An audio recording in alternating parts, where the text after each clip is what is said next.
A stalker invites you to uncover the secrets hidden in Chernobyl. The faint glow of the fire casts shadows on his scarred face. You want the truth? The zone is alive.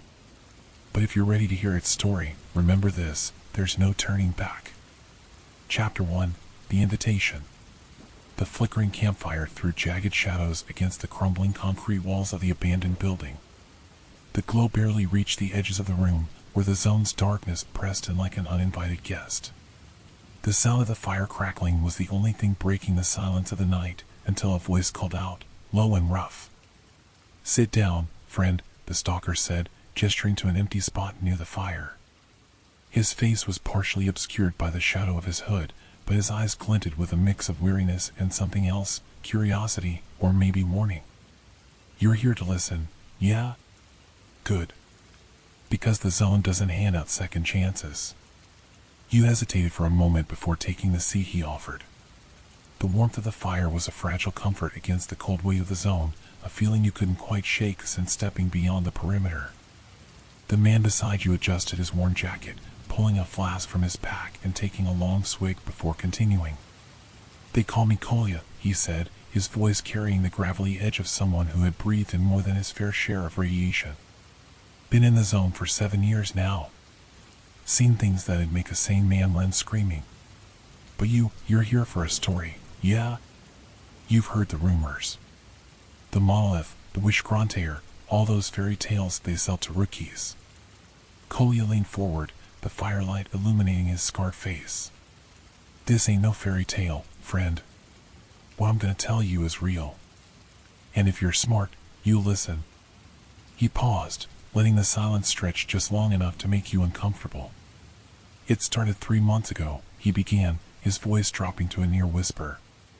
"A group of us, 6, all-seasoned stalkers, decided to take on a contract no one else would touch. Word came down from a trader near Yana Station. He heard about an artifact buried deep in the zone, somewhere near Reactor 3. A prototype, they said. Not your average chunk of glowing rock. This thing was special. Power like nothing else, but dangerous. They called it the heart of the zone." Kolya tossed a stick into the fire, the sparks dancing upward before vanishing into the night. "We were greedy. Thought we could handle it. Thought we were smarter than the zone." He leaned back, pulling his head lower as if shielding himself from the memories. "You ever heard the zone sing, friend? No? Consider yourself lucky." The group set out from Yana Station at dawn. Kolya painted the scene with vivid detail, the cold wind biting at their faces, the weight of their packs digging into their shoulders, and the distant hum of anomalies that seemed to grow louder the closer they got to the reactor. Their leader was a man named Victor, a veteran stalker with a reputation for getting out of impossible situations.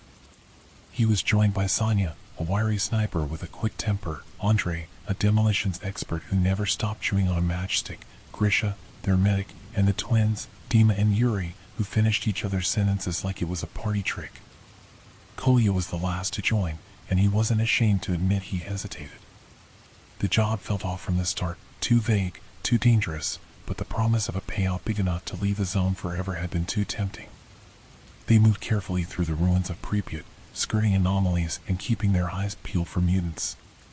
Kolya described the eerie silence that hung over the city, broken only by the occasional metallic creak of wind against rusted structures. By the time they reached the reactor complex, the atmosphere had changed. "It was like the zone knew we were coming," Kolya said, his voice tinged with unease. "The air felt heavy, like something was watching." The entrance to Reactor 3 was a jagged hole in the building's side, the original doors long since destroyed. Inside, the air was thick with dust and the faint smell of ozone. Their Geiger counters clicked steadily, a grim reminder of the invisible danger surrounding them. Victor led the way, his flashlight cutting through the darkness. The group moved in silence, their boots crunching over debris. As they descended deeper into the reactor, the hum of the zone grew louder, reverberating through the walls like a heartbeat. They found the first anomaly in a side corridor, a shimmering sphere of light that pulsed erratically, distorting the air around it. Andrei set to work, tossing bolts to map its edges and marking a safe path around it. The rest of the group waited, their nerves on edge. This place doesn't feel right, Sonya muttered, his rifle trained on the shadows ahead. It's the zone, Victor replied without looking back. It never feels right. Kolya described the descent into the lower levels as a waking nightmare. The corridors twisted and turned, their walls covered in strange markings that glowed faintly under their flashlights. The air grew colder, and the hum became a low drone that seemed to burrow into their skulls. They reached a large chamber, its floor littered with shattered machinery and rusted pipes. In the center stood a device unlike anything they had ever seen, a massive metal structure that pulsed with a faint, bluish light. The heart of the zone. None of us wanted to get closer, Kolya admitted, his voice thick with regret. But Victor, he was determined. He told us to stay back while he checked it out. Kolya fell silent, staring into the fire as if trying to erase the memory from his mind. When he finally spoke again, his voice was barely audible. Victor touched it. I don't know why, maybe he thought he could turn it off, or maybe he just couldn't resist. But the moment his hand made contact, the reactor came alive. He described the chaos that followed, the blinding light, the deafening roar, and the way the walls seemed to bend and ripple like water. The markings on the walls glowed brighter, their shapes shifting into something incomprehensible.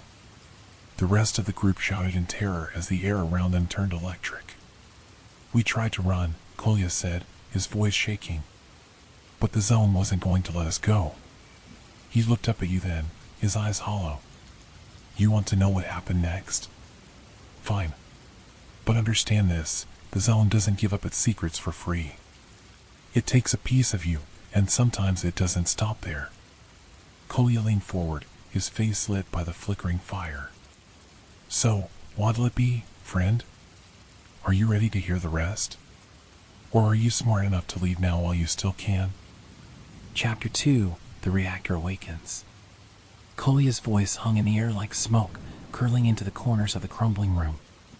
The fire crackled, but its warmth couldn't dispel the chill that seemed to creep from the story itself. He shifted uncomfortably, but Kolya didn't notice. His eyes were distant, lost in the memory of what came next. You've heard of blowouts, haven't you? He asked, his voice low.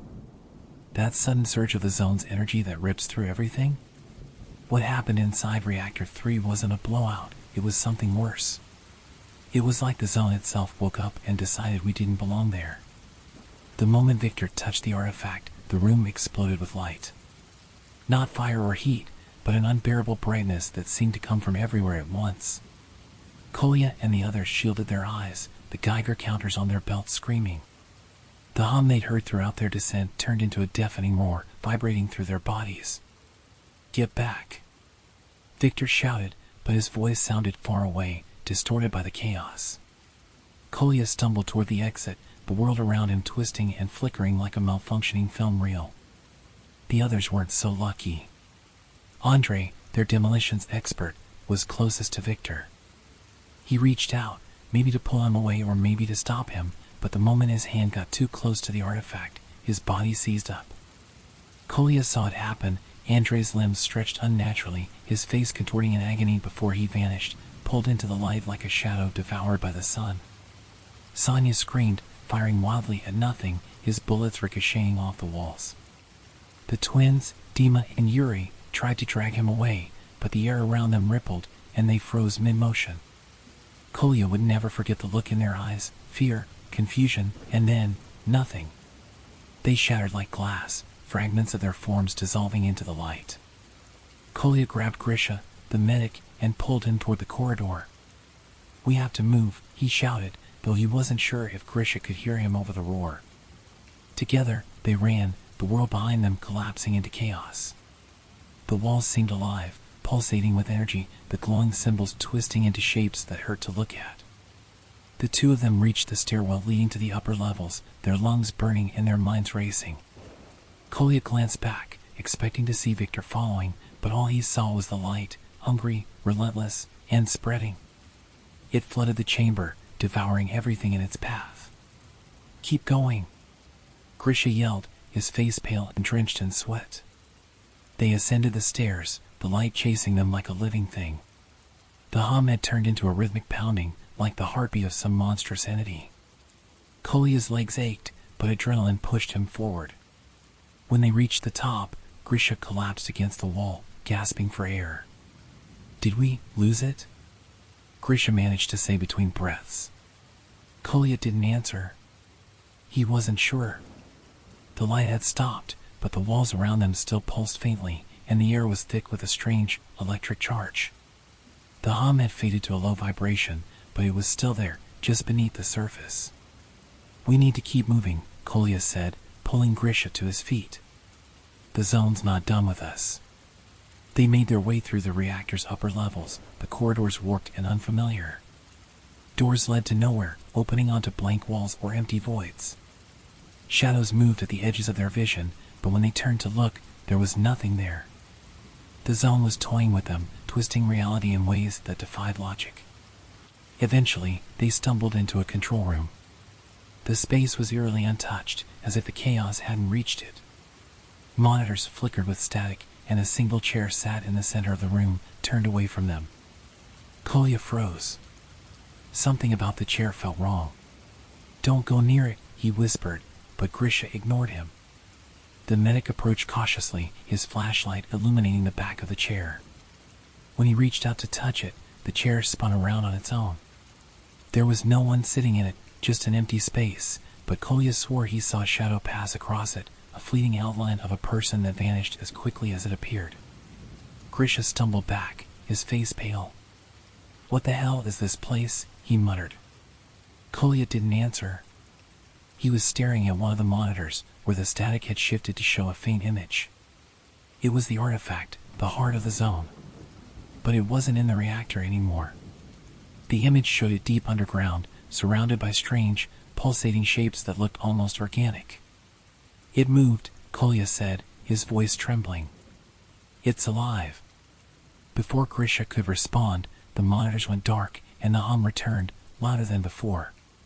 The walls began to shake, and the symbols they had seen earlier reappeared, glowing faintly. "We need to leave," Kolya said, grabbing Grisha's arm. "Now." They found their way to the surface, the reactor groaning and shuddering behind them. The air outside was cold and still, but it felt almost suffocating compared to the chaos they had just escaped. Kolya glanced back at the reactor, its cracked walls faintly illuminated by the moonlight. "Do you think it'll follow us?" Grisha asked, his voice barely audible. Kolya didn't answer. He didn't know. The zone had a way of letting you think you escaped, only to pull you back in when you least expected it. They didn't stop until they reached the outskirts of Pripyat, collapsing against the rusted frame of an abandoned bus. The city was silent, the ruins bathed in a pale, unnatural glow. Kolya's Geiger counter clicked steadily, a grim reminder of the radiation that surrounded them. "We're not safe here," Grisha said. "We need to keep moving." Kolya nodded, but his body refused to cooperate. Exhaustion had set in, and his mind was racing with questions. What had they unleashed? Was the artifact still alive, still spreading its influence through the zone? As he drifted into a restless sleep, the last thing he heard was the faint hum of the zone, a sound that would haunt him for the rest of his life. Chapter 3. The zone takes its due. Kolya woke with a jolt, his chest heaving as though he'd been running in his dreams. The hum of the zone was quieter now, but still present, like a distant memory refusing to fade.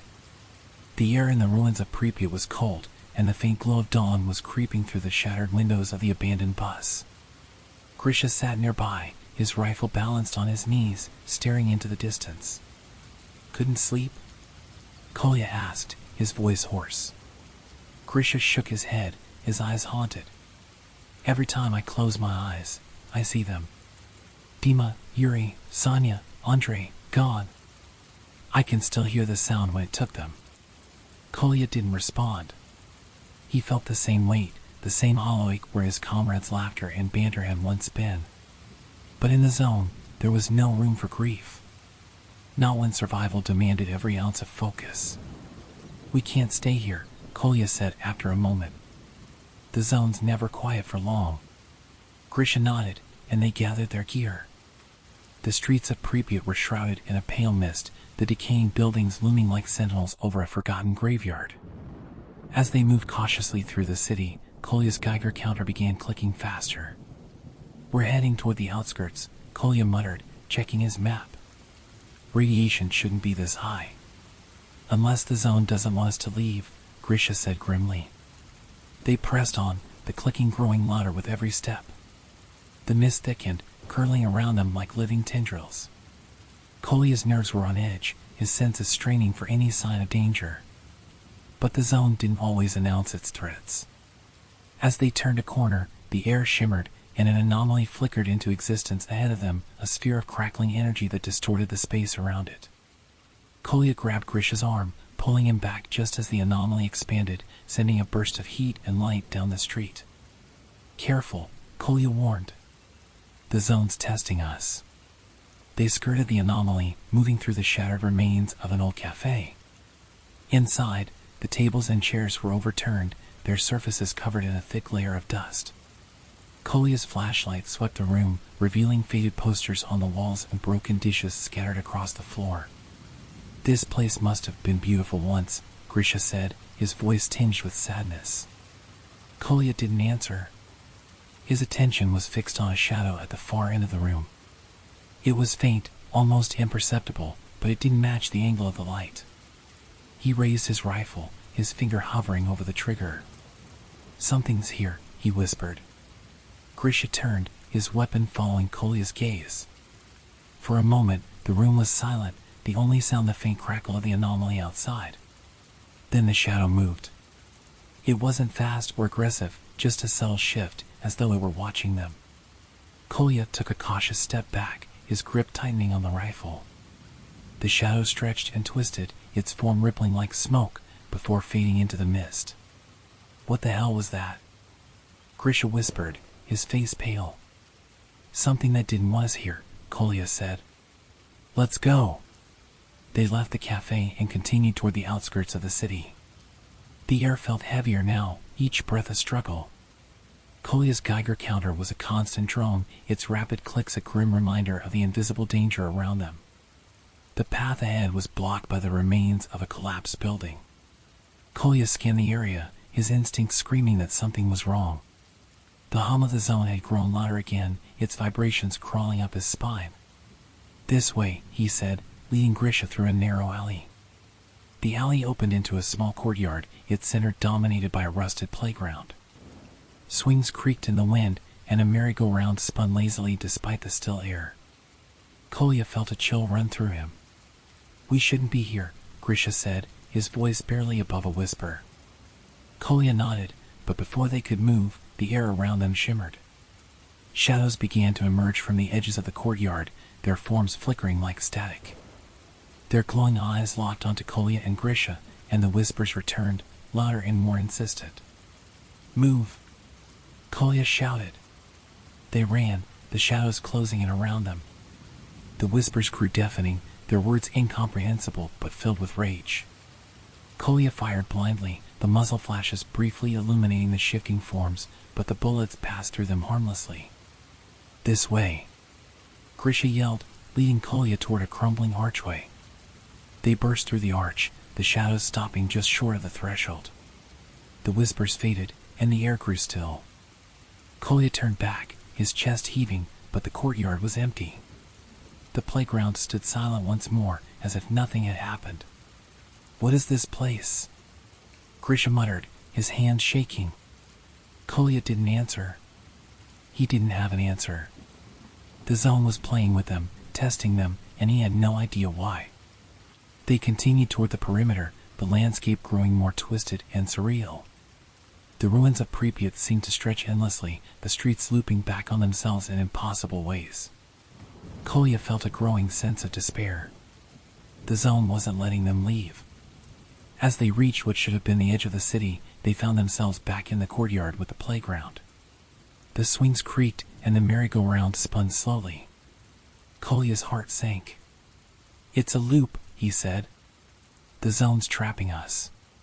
Grisha swore, his voice raw with frustration. "What do we do? How do we get out?" Kolya stared at the playground, his mind racing. The zone wasn't just a place, it was alive, and it was toying with them. If they wanted to escape, they had to break the loop. Stay here, Kolya said, his voice steady despite the fear gnawing at him. What? Grisha asked, his eyes wide. What are you doing? Just trust me, Kolya said. He stepped into the center of the courtyard, his Geiger counter screaming in protest. The shadows began to reappear, their forms flickering at the edges of his vision. Kolya ignored them, focusing on the merry-go-round. He reached out and stopped it, his hand burning from the cold metal. The shadows froze, their glowing eyes fixed on him. The whispers stopped, replaced by a low, rumbling hum that seemed to come from the ground itself. Kolya! Grisha shouted. Get back! But Kolya couldn't move. The shadows surged toward him, their forms dissolving into a blinding light. For a moment, the world disappeared. When Kolya opened his eyes, he was lying in a field outside the zone. The air was clear, and the hum was gone. Grisha knelt beside him, his face pale but alive. We made it, Grisha said, his voice shaking. We're out. Kolya sat up, his body aching. In the distance, the zone loomed like a dark shadow against the horizon. It had let them go, but he knew it wasn't finished with him. Let's get out of here, Kolya said. As they walked away, the whispers returned, faint and distant. The zone was still watching, and Kolya knew it would always be waiting. Chapter 4: The Price of Freedom. The road out of the zone was a battered stretch of cracked asphalt lined with rusting guardrails and overgrown trees. The hum was gone, but its absence felt unnatural, as if the silence was heavier than the noise it replaced. Kolya and Grisha trudged forward, their steps slow and deliberate, their bodies weighed down by exhaustion and the lingering tension that clung to their every move. They had survived, but the victory felt hollow. Kolya couldn't shake the feeling that the zone had let them leave, not because they had beaten it, but because it had no further use for them, at least, not yet. Think it's really over? Grisha asked, his voice strained. He had been glancing over his shoulder every few minutes since they crossed the invisible boundary that marked the edge of the exclusion zone. No, Kolya replied flatly. The zone doesn't let anyone go. Not completely. Grisha frowned but said nothing. They walked in silence for what felt like hours, the road stretching endlessly before them. The landmarks became more familiar, the remnants of old checkpoints and rusted signs signaling their approach to the outskirts of the zone. Finally, they saw it, the perimeter fence, sagging and overgrown but unmistakable. Beyond it lay the world they had left behind, a world that would never feel quite real again. They reached the fence as the sun began to set, its orange light casting long shadows over the landscape. Kolya stopped, his hand resting on the cold metal. For a moment, he simply stared, as if crossing it would break some unspoken rule. Grisha was the first to climb through. He slipped through a gap in the fence, his movement stiff but determined. When he reached the other side, he turned to Kolya, his face a mixture of relief and impatience. Well, he asked. You coming? Kolya hesitated, his eyes scanning the horizon. The zone loomed behind him, silent and still, but he could feel its presence, like a predator watching from the shadows. He took a deep breath and stepped through the fence. The air on the other side felt different. Cleaner, lighter. But Kolya couldn't shake the weight in his chest. We did it, Grisha said, sitting down on a nearby rock. We're out. Kolya nodded, but his expression remained grim. He sat down beside Grisha, staring at the distant skyline. For the first time in weeks, he felt the tension in his shoulders begin to ease. But the peace didn't last. As night fell, the two of them set up camp in the forest just beyond the perimeter. Grisha lit a small fire, its flickering light casting shadows against the trees. The warmth was comforting, but Kolya couldn't relax. He kept glancing at the darkness beyond the firelight, half expecting the shadows to move. What now? Grisha asked, breaking the silence. Kolya shrugged. We keep going. Get as far from the zone as we can. Try to forget. Forget? Grisha laughed bitterly. How do you forget something like this? Kolya didn't answer. He poked at the fire with a stick, his mind racing. The zone had let them go, but why? What had changed? He thought of the glowing shadows, the looping courtyard, the oppressive hum. It didn't feel like they had escaped, it felt like they had been sent away, like pawns in a game they couldn't understand. As the fire burned lower, Grisha lay down, exhaustion finally overtaking him. Kolya stayed awake, his eyes fixed on the flames. He felt the pull of sleep, but he resisted it, afraid of what might come if he let his guard down. At some point, he must have dozed off, because he woke to the sound of whispers. Faint and distant, but unmistakable. His heart raced as he sat up, his hand instinctively reaching for his rifle. The fire was out, its embers glowing faintly in the dark. Grisha was gone. Grisha? Kolya called out, his voice hoarse. There was no answer. Kolya stood, his flashlight cutting through the darkness. The whispers grew louder, their words just out of reach, like a memory he couldn't quite grasp. He found Grisha a few meters away, standing at the edge of the forest.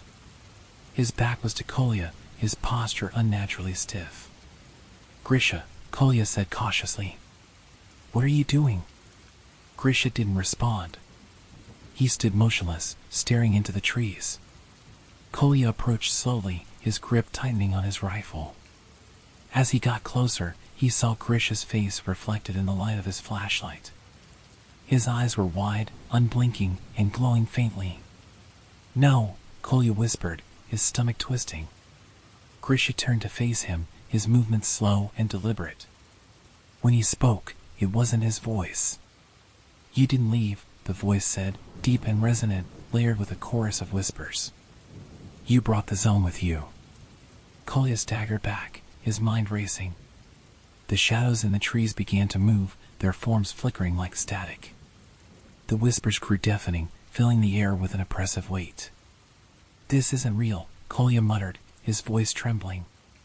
This can't be real. But it was. The zone had followed them, or perhaps they had never truly left. Grisha took a step forward, his glowing eyes fixed on Kolya. You don't belong out here, the voice said. You belong to the zone. Kolya raised his rifle, his hands shaking.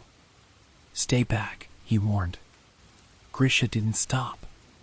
The shadows surged toward Kolya, their forms twisting and merging into a single, towering figure. Kolya fired, the shots echoing in the night, but the bullets passed through the figure harmlessly. The shadows engulfed him, and the world disappeared. Kolya woke with a start, his body drenched in sweat. He was lying on the ground in the middle of Pripyat, the ruins of the city looming around him. The zone was silent, the air heavy with its familiar hum. He sat up, his heart pounding.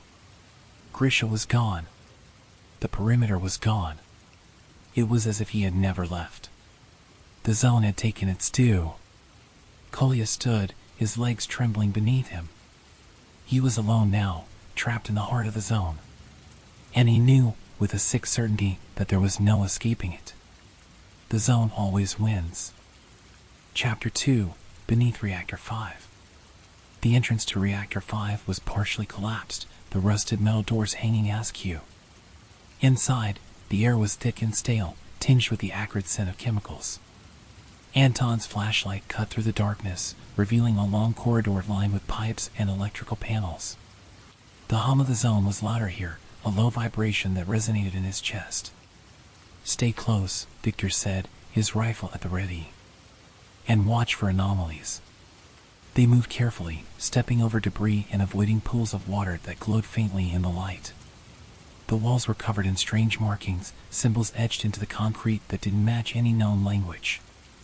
Anton paused to photograph them, but Victor urged him forward.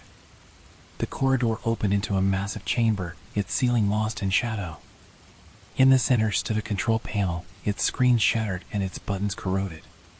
But what drew Anton's attention was the pit in the center of the room, a deep, circular hole lined with metal and filled with an eerie blue glow. What is that? Anton whispered, stepping closer. Don't, Victor warned, grabbing his arm. I've seen pits like that before. They're not natural. Anton pulled free, his curiosity overwhelming his fear. As he approached the edge, he felt a wave of nausea, as though the air itself were pressing down on him.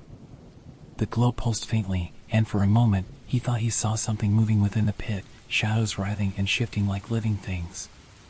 "It's alive," he murmured. The Geiger counter spiked suddenly, its frantic clicks echoing in the chamber. Victor grabbed Anton and pulled him back just as a burst of energy erupted from the pit, sending sparks and debris flying. The glow intensified, and the hum became a deafening roar.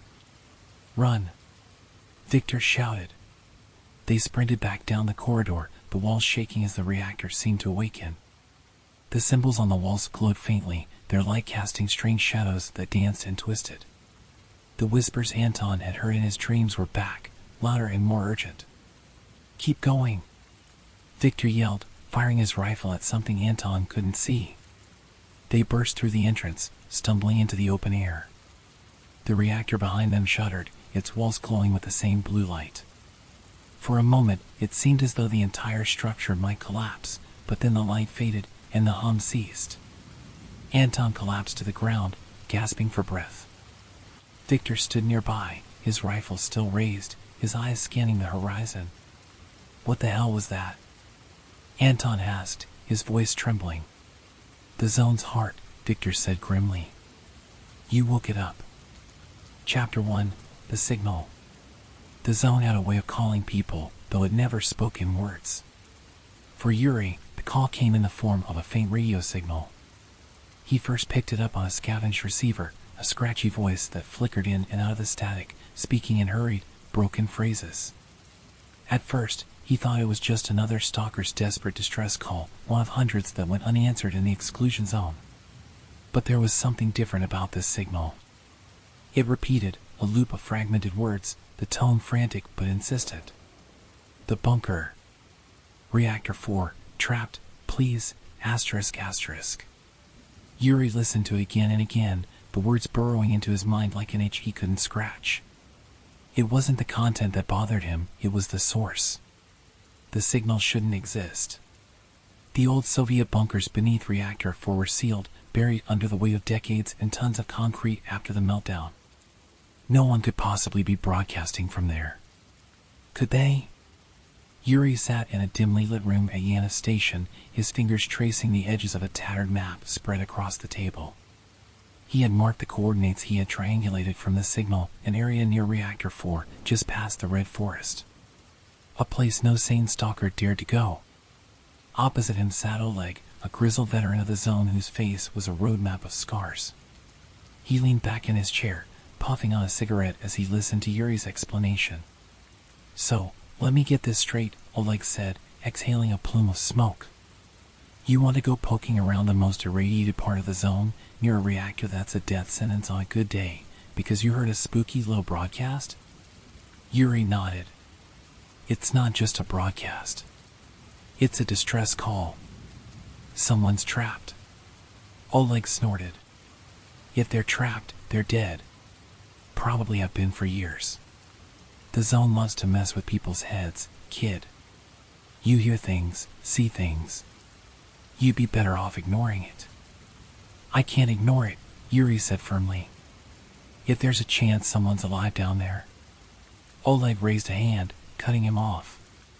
"Fine. You're stubborn, I'll give you that. But you're not going alone. If you're determined to get yourself killed, I might as well come along to make sure it's not too quick." They set out the next morning, the early light barely penetrating the thick mist that clung to the ground. Yuri carried a Geiger counter, a basic survival kit, and his old hunting rifle.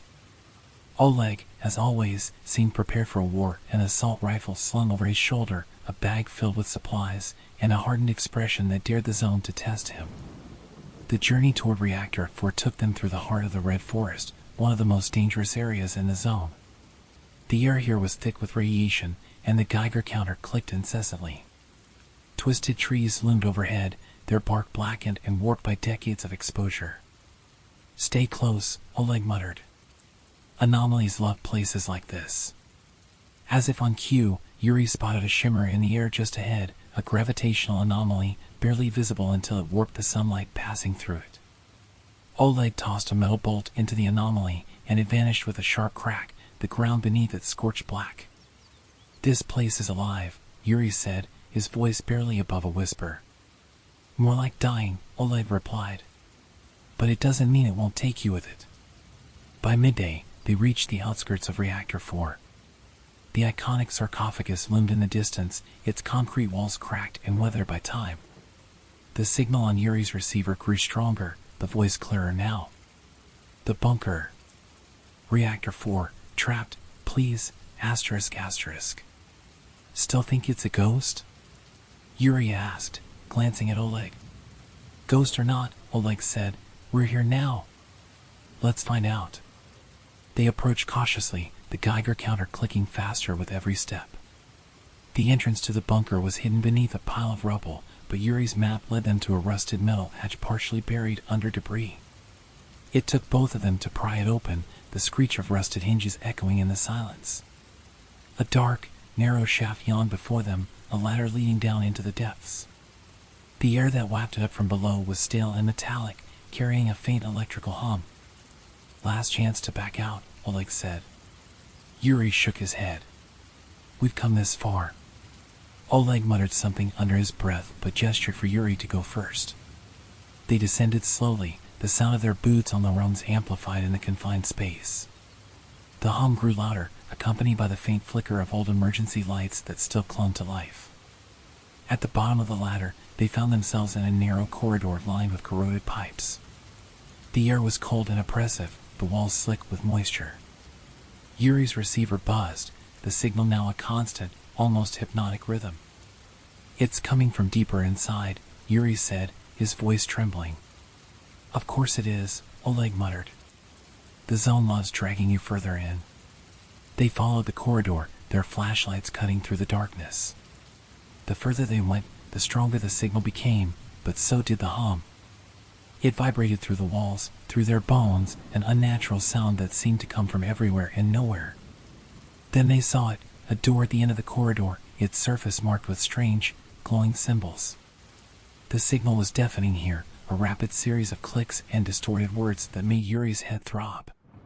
Whatever's behind that door, Oleg said, his voice low, we might not want to find it. Yuri hesitated, the weight of Oleg's words pressing on him. But the voice on the signal, the desperation in it, drove him forward. He reached for the door, his hand trembling. The moment his fingers touched the handle, the hum stopped. The silence was worse. Then the door creaked open, revealing a dark room beyond. A faint, pulsing light emanated from something in the center of the room. Yuri stepped inside, his breath catching in his throat. The object was like nothing he ever seen, a crystalline structure, glowing faintly, its surface shifting and pulsing like it was alive. Around it lay equipment, old computers, wires, and monitors, all long dead. But what drew Yuri's attention was the figure slumped against the wall, barely illuminated by the light. Is that? Yuri began, but the words died in his throat. The figure's head lifted slowly, its movements jerky and unnatural. Its eyes glowed faintly, and when it spoke, the voice wasn't human. You shouldn't have come. Chapter 2, The Bunker's Heart. The words, low, distorted, and layered with a metallic echo, hung in the air like a curse. Yuri froze, his flashlight trembling in his grip. The figure against the wall shifted, its movements unnatural, as though its body had forgotten how to function. You shouldn't have come, it repeated, its voice mechanical, disjointed. Oleg stepped into the room, his rifle trained on the figure. Who are you? He demanded. What is this place?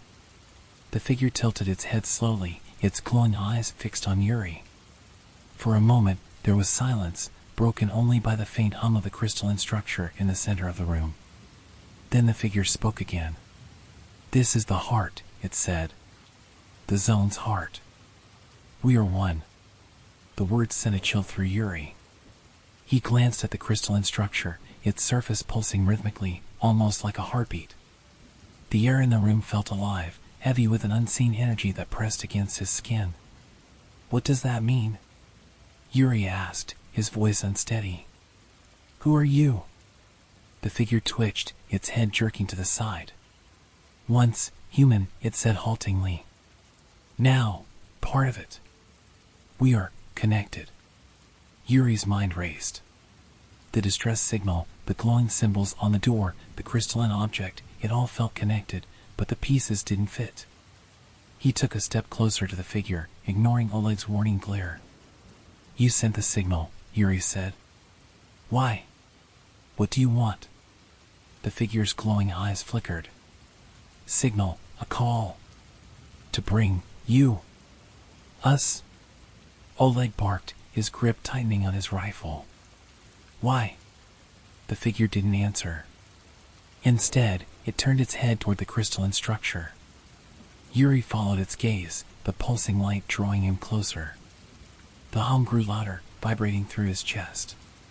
For a moment, he felt as though the structure were speaking to him, though not in words. "Yuri, get back," Oleg snapped. But Yuri couldn't move. The light from the structure seemed to envelop him, pulling him in. His mind filled with images, fractured, disjointed visions of the zone, anomalies erupting, shadows flickering through ruins, and the glowing symbols etched into the walls of the bunker. Among the images, he saw people, stalkers like himself, drawn to the heart of the zone, their faces twisted in pain and awe. The hum rose to a deafening pitch, and Yuri staggered back, clutching his head. "It's alive," he gasped. "The zone, it's alive." Oleg grabbed his arm, pulling him away from the structure. "Snap out of it," he shouted. "We're leaving. Now." The figure by the wall let out a low, guttural sound, almost like a laugh. "You cannot leave." The door behind them slammed shut, the symbols on its surface glowing brighter. The room grew colder, the hum now accompanied by faint whispers that seemed to come from every direction. "What's happening?" Yuri shouted. "The zone knows," the figure said, its voice a mixture of triumph and sorrow.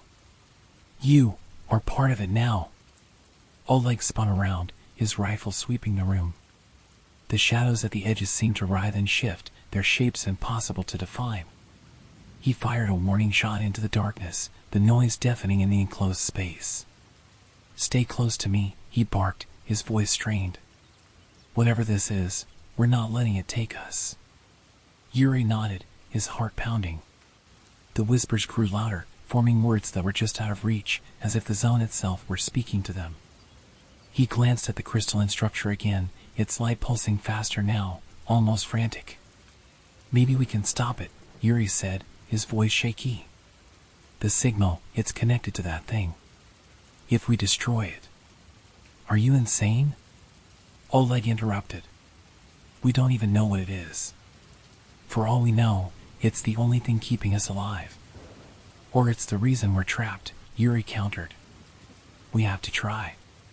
Before Oleg could argue, the figure against the wall twitched violently, its body convulsing. The light from the structure flared, and the whispers turned into a deafening roar. The walls of the room began to ripple, as though the space itself were coming apart. The figure raised a trembling hand, pointing at Yuri. "You must choose." "What do you mean?" Yuri shouted over the noise. The figure's eyes flickered. "The zone lives through you. Destroy the heart, or become one." The crystalline structure pulsed brighter, the light washing over the room. Yuri felt the weight of the figure's words pressing on him, the implications chilling. If the zone was alive, then destroying the structure could kill it, or it could destroy them. Oleg grabbed Yuri's shoulder, his expression grim. "This is your call, kid," he said. "But whatever you're going to do it fast." Yuri's mind raced. He thought of the signal, the voice calling for help, and the figure's haunting words. He didn't trust the zone, but he couldn't ignore the pull of the crystalline structure, the feeling that it was the key to everything.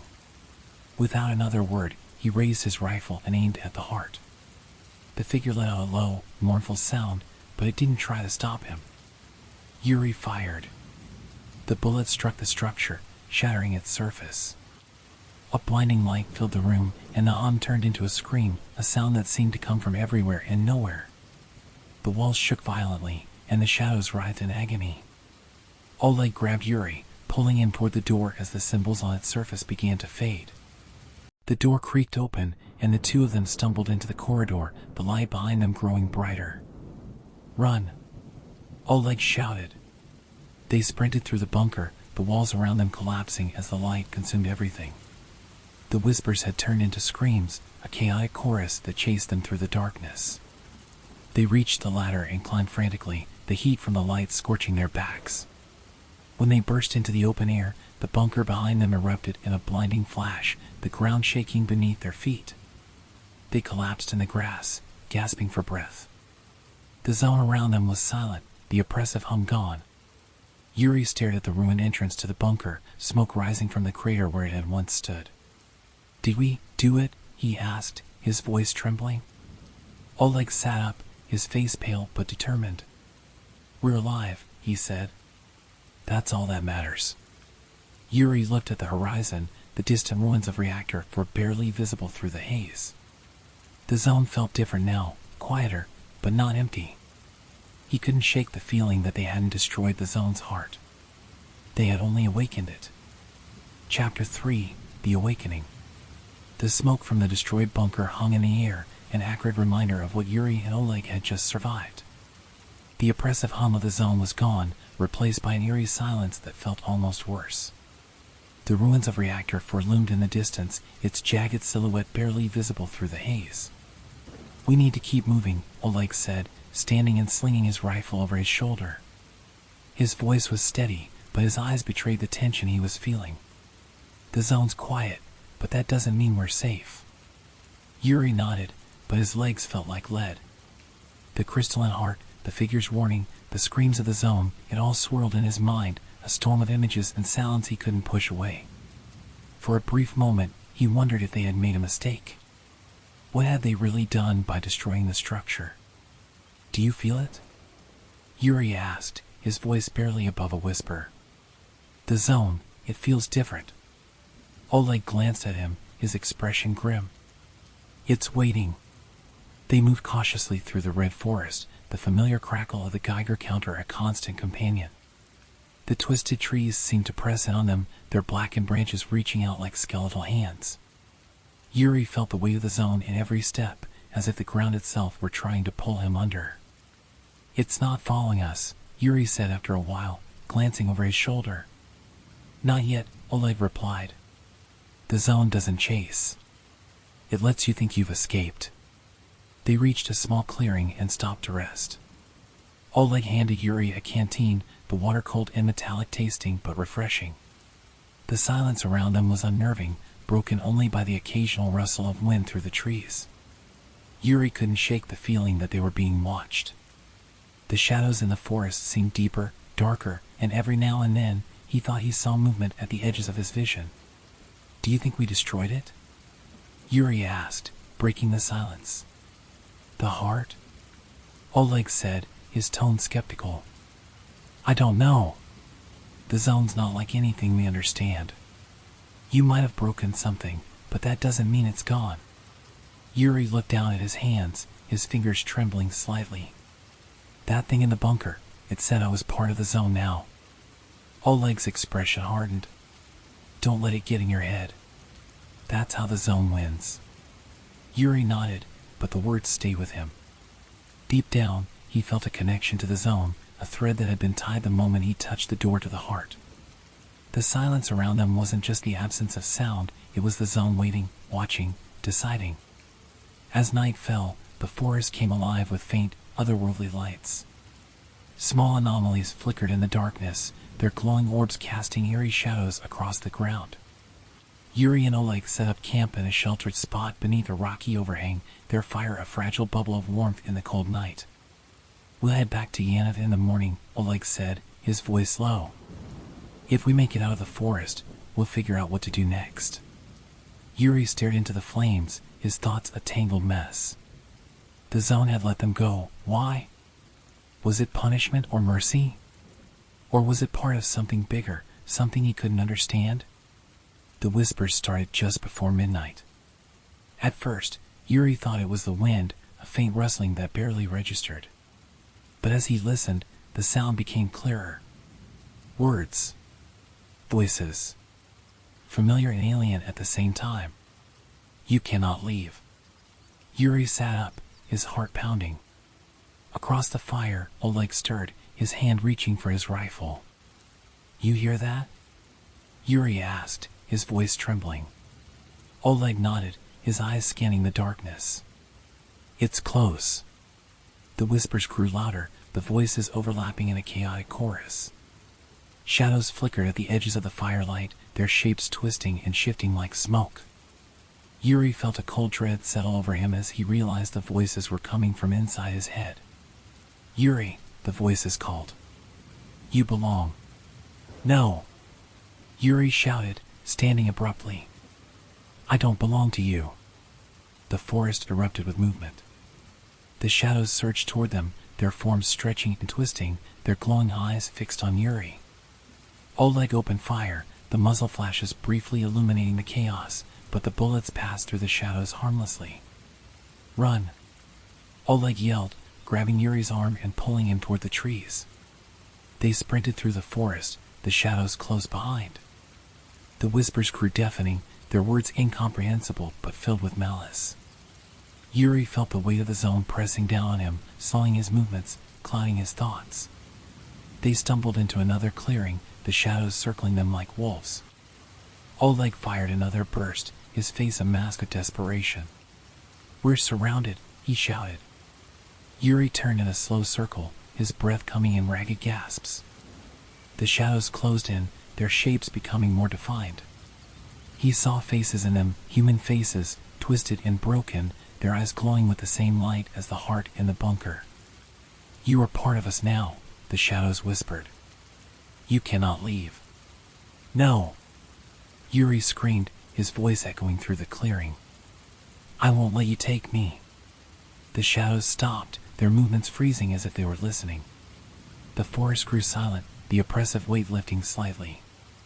For a moment, Yuri thought he had won. Then the ground beneath him shifted, and a faint hum filled the air. The shadows dissolved into light, and the clearing was bathed in an eerie glow. Yuri staggered back, shielding his eyes. When he looked again, the heart was there, floating above the ground, its crystalline surface pulsing with life. Oleg grabbed Yuri's arm. We have to go. Now. But Yuri couldn't move. The heart's light enveloped him, pulling him in.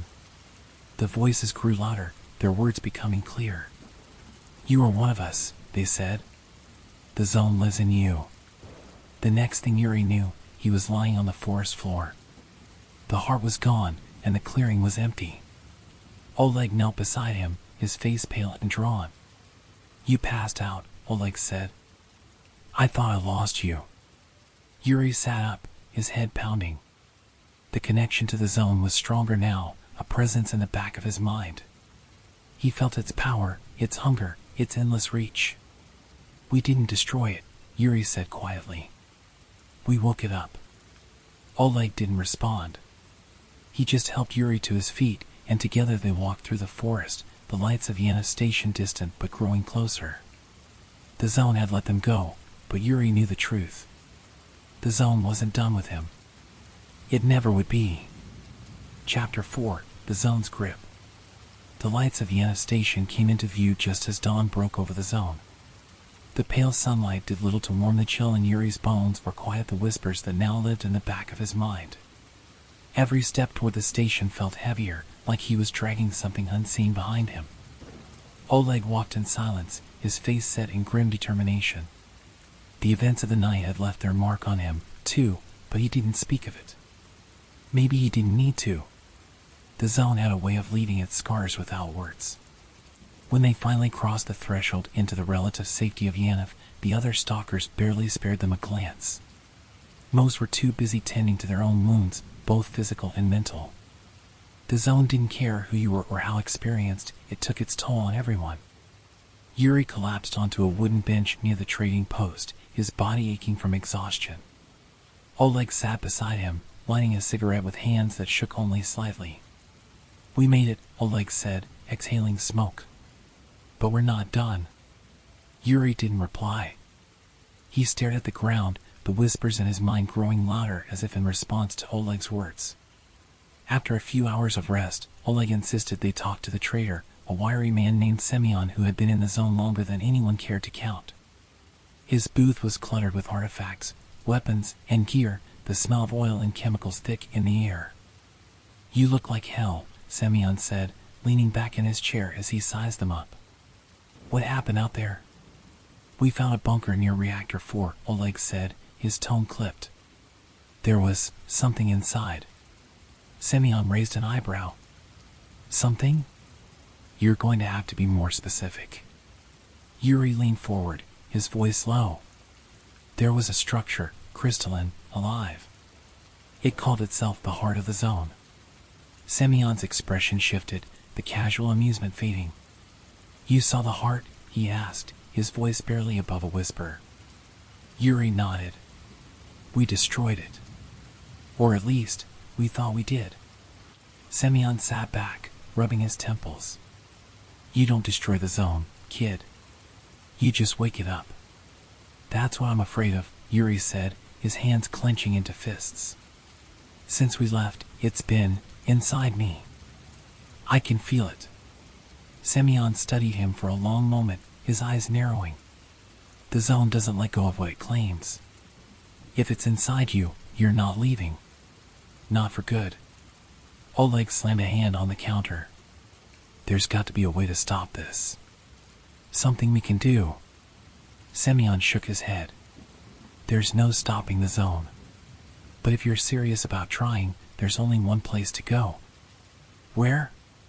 Yuri asked, his voice barely audible. Semyon leaned forward, his tone grave. The monolith. The monolith was a legend among stalkers, a mythical structure said to grant wishes or destroy those who sought it. It was believed to be at the center of the zone, deep within the ruins of Pripyat. Few had ever claimed to reach it, and even fewer had returned.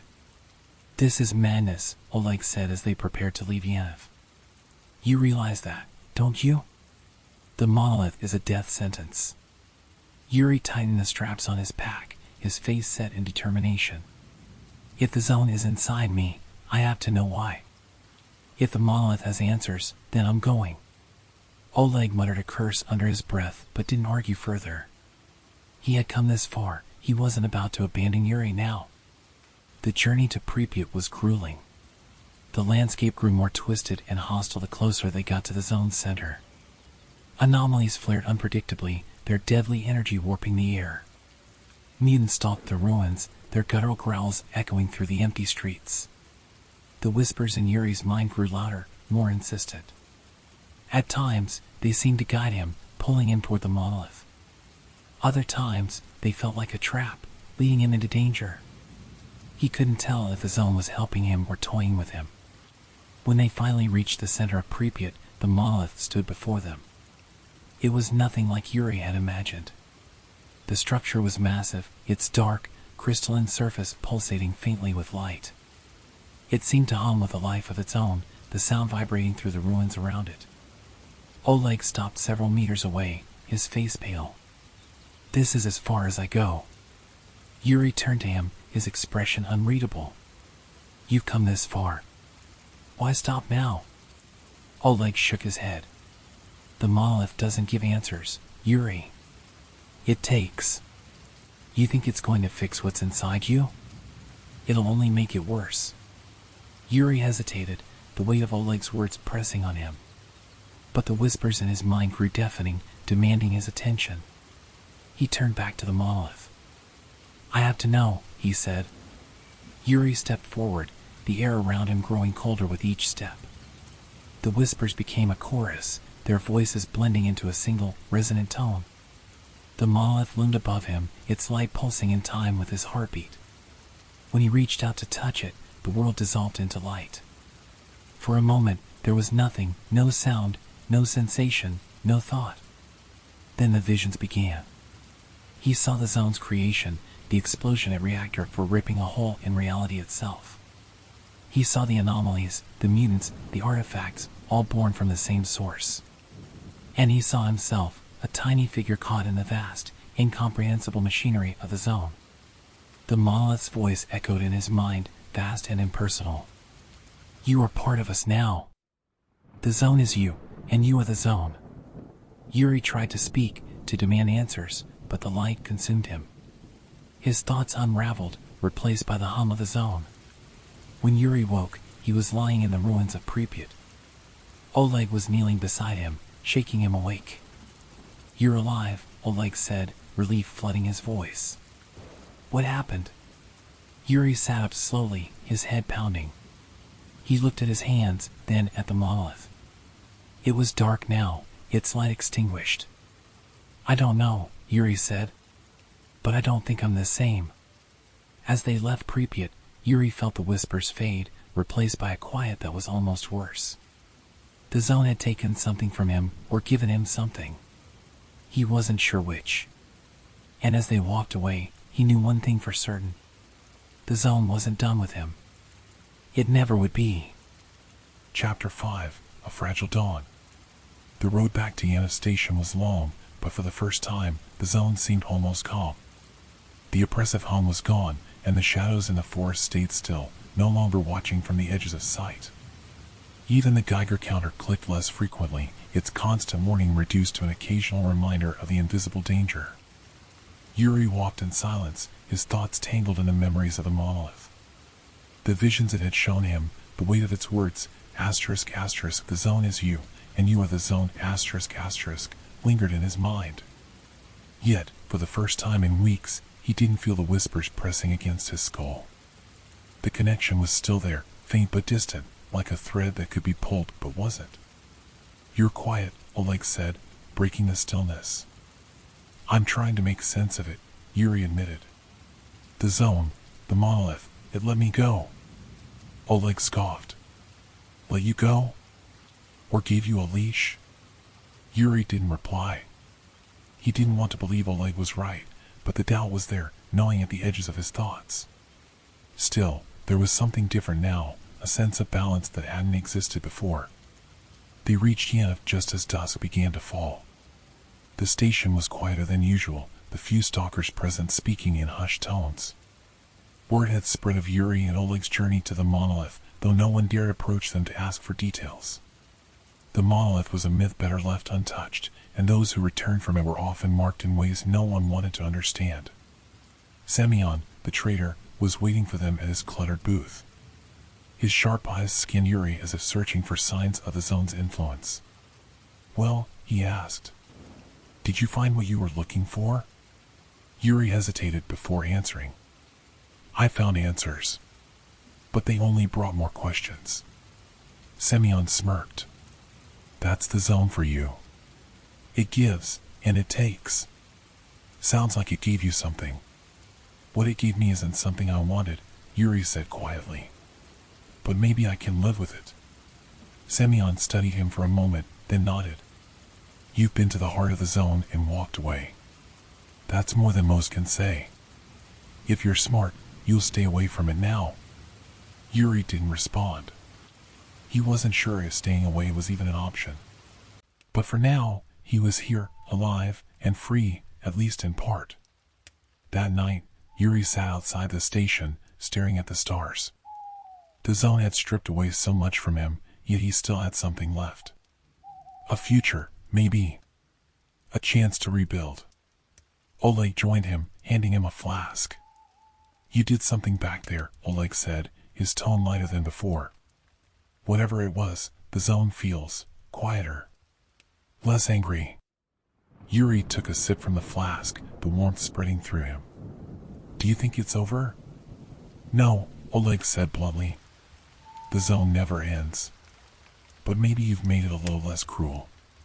They sat in silence for a while, the distant sounds of the zone a reminder of its ever-present nature. But for the first time, Yuri felt something he hadn't in weeks. Hope. Epilogue, a new path. Weeks later, Yuri stood at the edge of the zone, the perimeter fence stretching endlessly in both directions. Behind him, the ruins of Pripyat and the dense forests of the zone whispered their eternal secrets. Ahead lay the world beyond, a world he hadn't seen in years.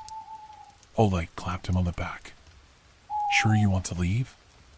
"Not many walk away from the zone." "I have to try," Yuri said. "The zone is always here. It doesn't need me anymore. And maybe I don't need it." Oleg nodded, his expression softening. "Take care of yourself, kid. And don't forget, if you ever need someone to cover your back, you know where to find me." Yuri smiled, a rare and genuine expression. Thanks, Oleg. For everything. He turned and stepped through the fence, the weight of the zone lifting with every step. The whispers were gone, and for the first time, the world felt real again. As he walked away, he didn't look back. The zone was part of him now, but it no longer owned him. For the first time, Yuri felt free.